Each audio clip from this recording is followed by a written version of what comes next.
Hi everyone, welcome to another episode of Daily Footy and Other Sports with um, yours truly, Taz, and Sean. there he is. We're working on the intros. They'll get better over time. Tell me if you like the extra energy at the start. So yeah, we've got another very, a jam-packed show.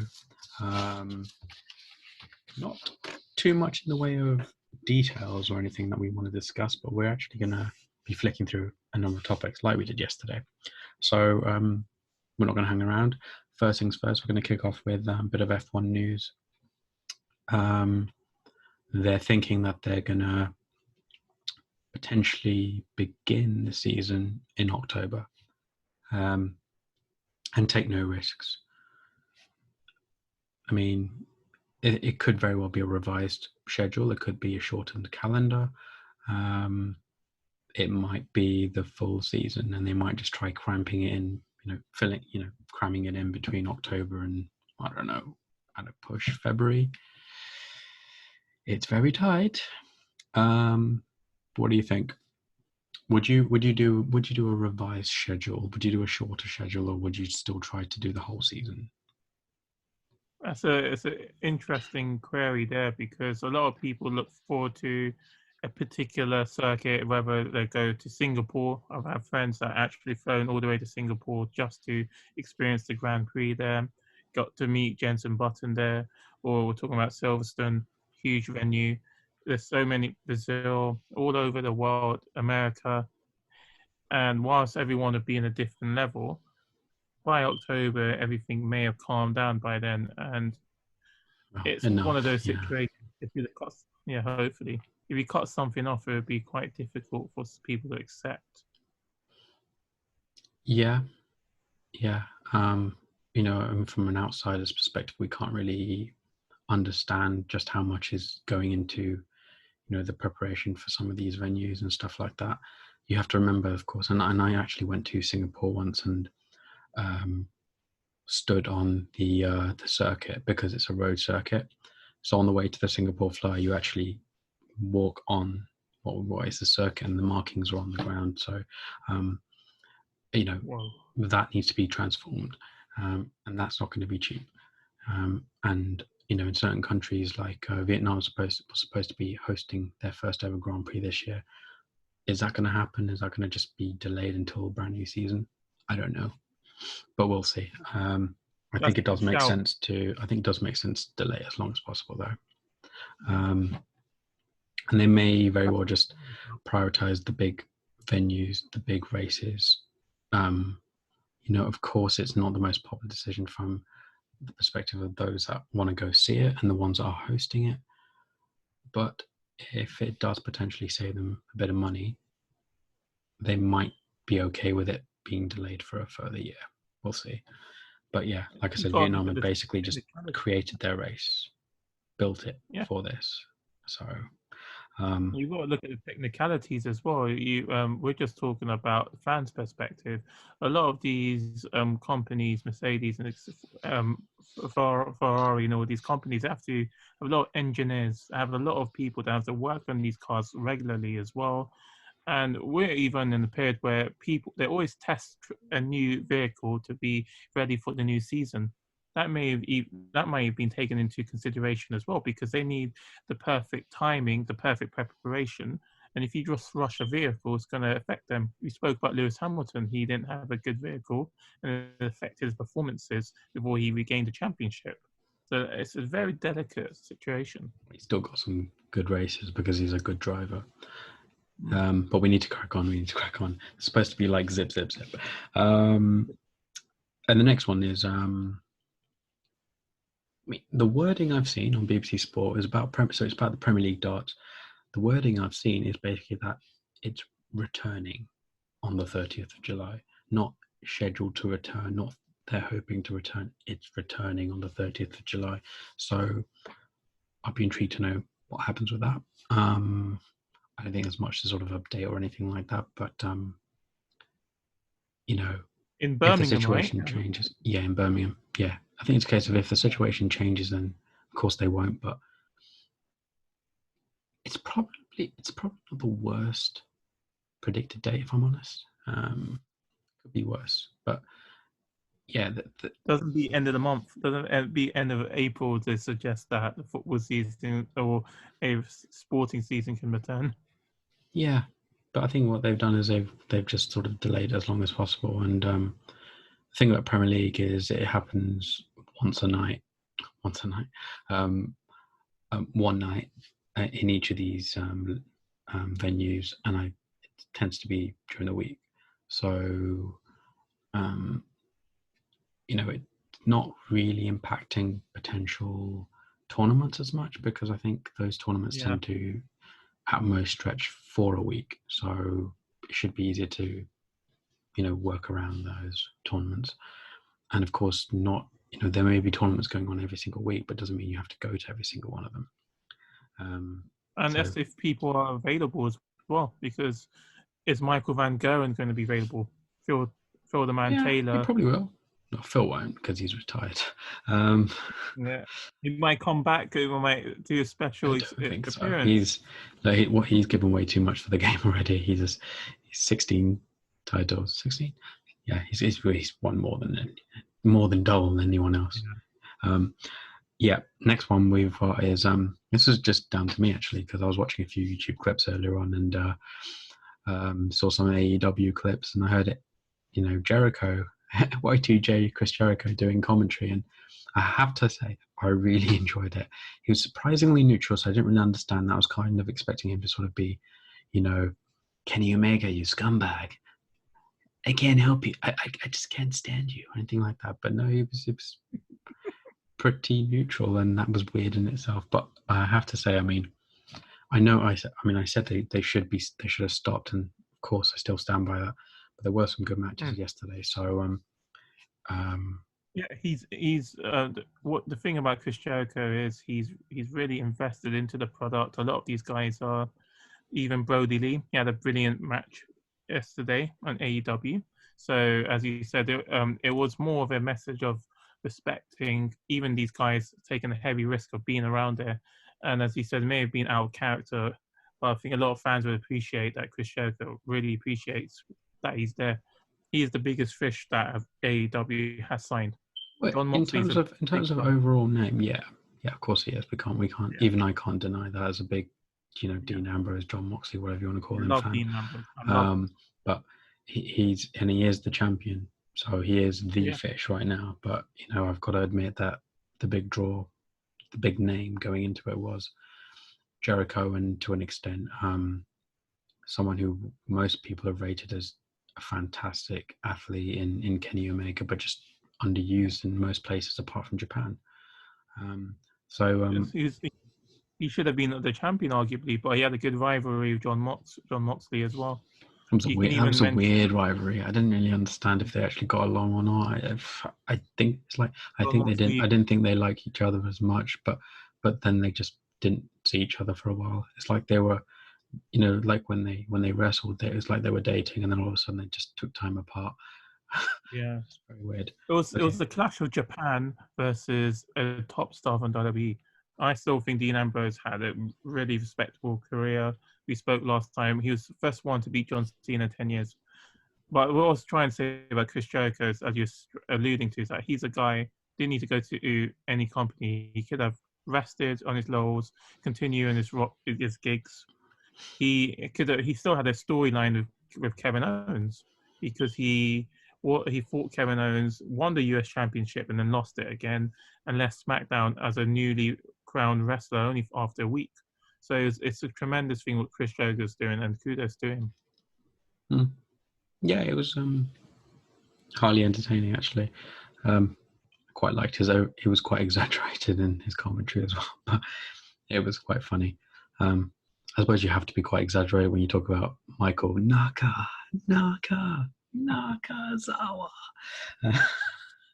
That's one for you wrestling fans. Hey. Because that was ridiculous. Okay, we've got 3 more topics, but they're all related to football, so I'm going to zip through those. First things first, it's actually one of the top headlines on most platforms right now is Saints players are deferring their salaries. self-explanatory, but yeah, no, it's really good, isn't it? I'll let you do the details. Go for it. So basically, Southampton are one of the first clubs to offer their wages, I believe it's 30%. So there's been a lot of controversy about players not taking a cut, and Southampton or in Premiership clubs have been discussing about how they can contribute towards this whole scheme of helping the non-playing staff, and Southampton have taken the bold move of doing so of 30%. Self-explanatory. It's amazing. Yeah. I think what's more impressive about it is that they're not really the level of club I was expecting to make this kind of move first. It should have come from the top clubs. Yeah, no, it should. I mean, yeah, but at the same time, all I'll say is they're not furloughing their staff, and I don't really think there's even a consideration that they would. And when you've got players like Rashford, for example, who's just so humble, it's ridiculously humble. I mean, and as silly as Jesse Lingard is, he's still very much a one club man. He's very much a family man. So there are good guys there. You know, he's one of those guys who does silly things, but there are good guys there. And I don't think that's why they didn't really feel the need to do it. He was on BT Sports last night, so it was really interesting. Jess. Yeah, and with Rio as well. Rio Ferdinand just talking about his how he's coping with this whole situation. Yeah, but it's interesting. We're talking about percentages. It's fantastic they've taken 30%. Maybe I'm going to have a little dig at Real, because Real have also taken a very good initiative of taking a pay cut. But maybe I don't know the finances of both clubs really well, although they do generate a lot of money. Barcelona players have taken a 70% pay cut. I know, Real, but with the greatest respect, do we really? I know it sounds weird to say, but do they even deserve to be in the same conversation for this particular topic as the Southampton guys? No, not even. They don't even. That's what I'm saying. They don't even deserve 1 minute, because you've got a side here who, with the greatest respect, is in a far weaker position than maybe half the sides in that league. And in terms of league position, they're not in the best position. And they're still doing something really humble. It's all I can do is applaud them, as we've been doing with the NHS staff. I'm sure you've got NHS connections as well, haven't you? As do I. So we're not us personally, but through family members, haven't we? So I applauded them at 8 o'clock. I just went and applauded my sister, didn't I? But they it's just like it's such a good thing to do. It's invaluable. And also to all of you guys who are basically doing all these sort of silly charity runs and things like that in your garden and raising a ton of money as well. Yeah, it's just fantastic and wonderful initiatives. It just proves that people will do the right thing, and pull together. And Having said that, what about the Premiership captains? There's a report that a lot of the captains have spoken on WhatsApp and on this platform of Zoom. They've spoken to each other and have come up with an initiative of bringing charity towards NHS themselves. Yeah. And to be honest with you, the captains are the voices, so they're in the best position to sort of represent their club, if you want to put it that way. Mr. Henderson, Jordan Henderson. You can imagine him having a nice talk with someone like Slabhead Maguire. I'm joking. Oh, do you know what? Slabhead he's like Rooney, in that Rooney and him are both really quiet off the pitch, but on the pitch they're loud. They're very loud. They're very imposing. And the reason I laughed when I said that is because if you've seen the Deliveroo advert, you've got a lot of the England players in it, and then you've got people like Jill Scott doing backflips or something like that. But then when Harry comes to the door, he just takes his food, politely smiles and nods, and then he just closes the door. Even when he's eating the pizza at the end, he just looks so quiet and really. Yeah, but that's what I mean. He's just a genuinely nice, normal guy. And we Henderson's the call him same. Jordan Henderson. Slabhead. Yeah. Jordan Henderson, he's the same. He's really feisty on the pitch, but off the pitch, he's really quiet and a calm person. He can't look. He looks a bit moody, doesn't he? But I'm sure he's a He's from decent enough guy. Sunderland. Well, He's from he didn't Sunderland. used to be, but he's matured an awful lot. To Harry's credit, he kind of looked like this when he was at Sheffield United, so he matured really quickly. But yeah, we need to move on. Sticking with the Premier League, we've got in potential issue scenario in place where Premier League clubs will be maybe receiving millions in advance payments to account for the amount of revenue that they'd be missing out on, both in terms of depending on what position they're in the league, as well as potential television rights and viewing figures and viewing and stuff like that. Really, really good. It's still a bit of a funny one for me, though, if I'm honest. So many teams are at delicate positions. We spoke about Arsenal are fifth. Is that going to be? No, it's not. It's not that. It's not the positions. It is to an extent, but I mean, it's more. If you've got the money to sort of give it to players who probably don't need it as much as, say, lower league teams, or more importantly, the people risking their lives for us at the moment, why are you giving the millions to those clubs? I mean, am I being stupid? Am I being selfish here? I agree. Because I mean, we discussed what kind of salary these guys are on, and the fact that the report specifically specified Premier League clubs, didn't it? I think it's more for the club itself. I think more for the clubs, for the businesses to run, because the expenses are a lot more. But at the same time, it's the same for all clubs, non-league as well. I hope it's the same situation for the non-league clubs as well. I don't think it would be, though, because then, you've got to judge it on a league-by-league basis. They're not in the same kind of position to do so and help out the same way. True. I think it's a really nice initiative. I just don't think that a majority of Premier League clubs need it in the same kind of way. If you've got the money and the finances to do that, then I think they should do. Clubs are, maybe it's me being harsh, but maybe clubs not in the top 20 clubs in the whole world. So ignore it. We've got 12 representatives in the top 20 that are earning a considerable amount of money. Probably the other clubs could have some benefit, like the Norwiches, Southamptons, Sheffield Uniteds. Those clubs. I think Wolves are actually in the top 20, surprisingly. So be a bit harsh to admit them. I doubt that. Really broke it down. I think the underperforming sides that are still rich are going to be considered one of the bigger sides.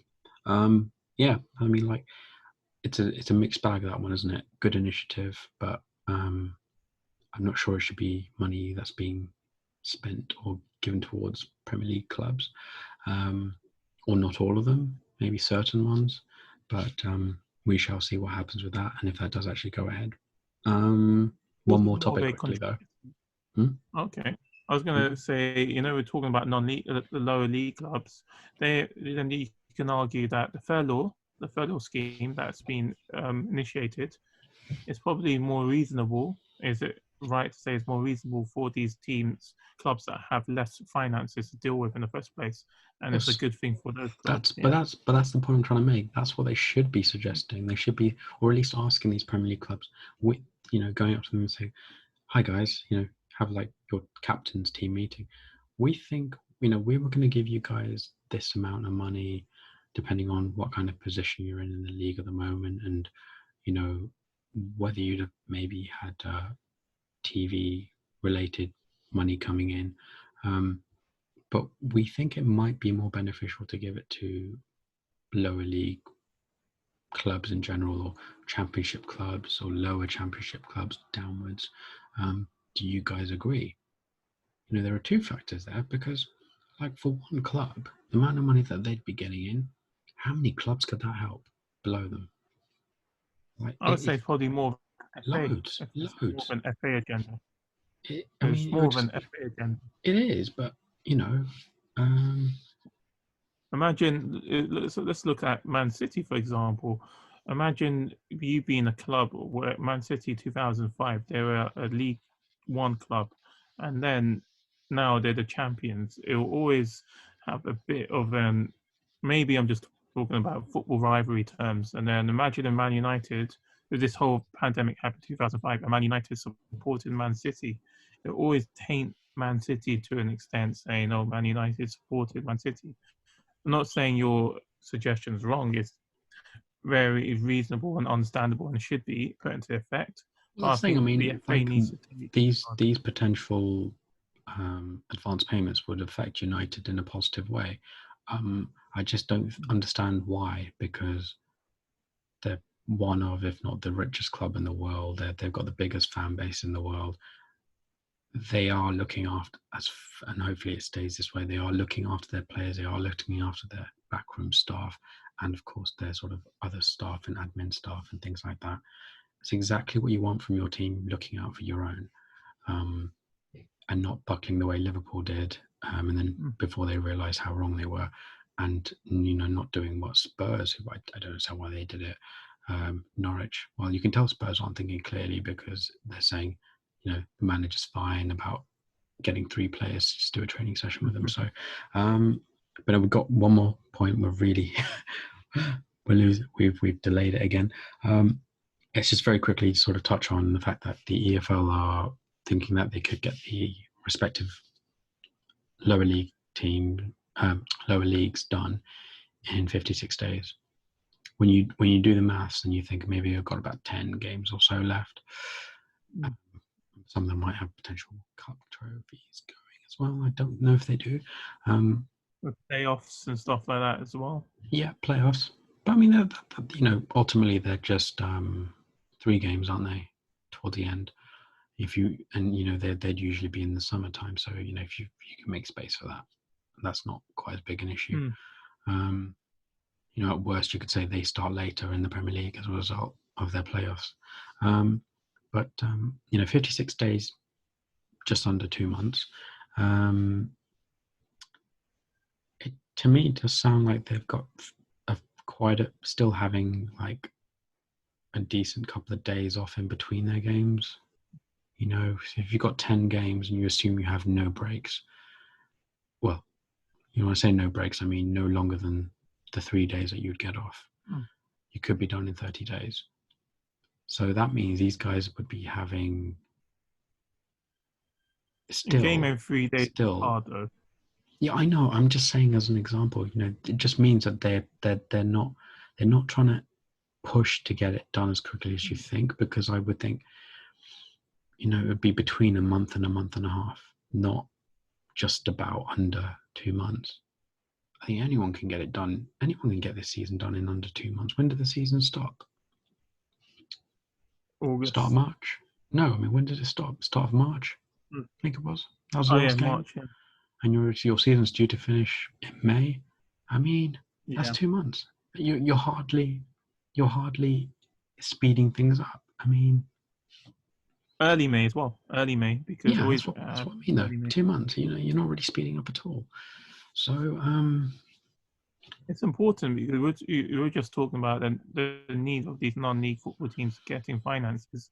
If you speed up everything for these sides, then it may affect their own income in the long term. That they may not get the right performances, may not get the positions that they could have got before this whole situation began. No, but if you take too long, then it's going to overlap into the new season too much, and then you start having, so you're trying to save whatever you can.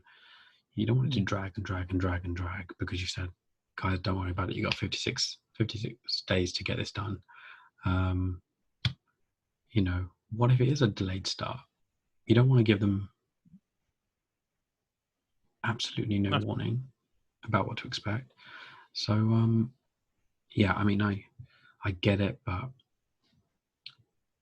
I think it's maybe an exaggerated number of days. That's what I'll say.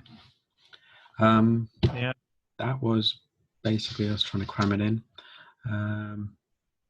not much to say. It's actually quite a quiet day, as to be honest with you. These are all sort of like bits and bobs that have popped up.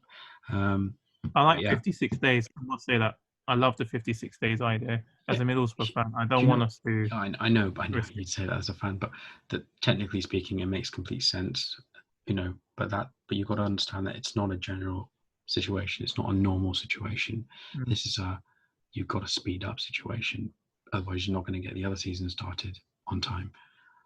Club by club basis, of course, it will be different, but logistically, not the best idea in the world. But yes, we need to wrap it up for the day. As ever, guys, if this is your first time watching us, don't forget to comment. What are your thoughts about what's going on? Do you agree with us? Do you disagree? But drop something in the comments. Don't forget to like the video, and of course, if you haven't subscribed before, make sure you do so. Just run there. But yeah, Sean and I will be back as ever tomorrow.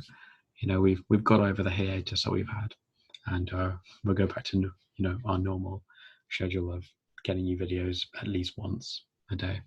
WrestleMania special, cover the weekend. Yeah.